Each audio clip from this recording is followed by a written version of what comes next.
Amy Seifert here, speaker and author of Grace Looks Amazing on You. And today's verse is Romans 8:28 that says, "And we know that in all things God works for the good of those who love him, who have been called according to his purpose." When we got the call, it wasn't good.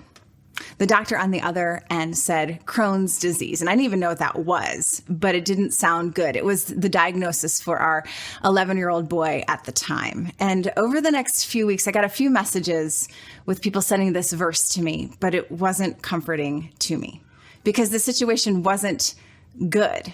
I needed to let the sad thing be sad. And my dear friends sat with me in the sadness and the suffering. And it reminded me of Dallas Willard, who says, God is always where the suffering is.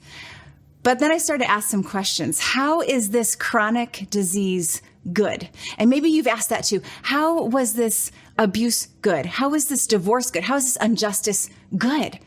Well, it's not. And God doesn't say that in this verse. He says he will work for our good in all things. It's even what Joseph said at the end of Genesis to his brothers. And if God really is who he says he is, and if he really did defeat death and rise from the grave, then he can take anything that is terrible and he can redeem it.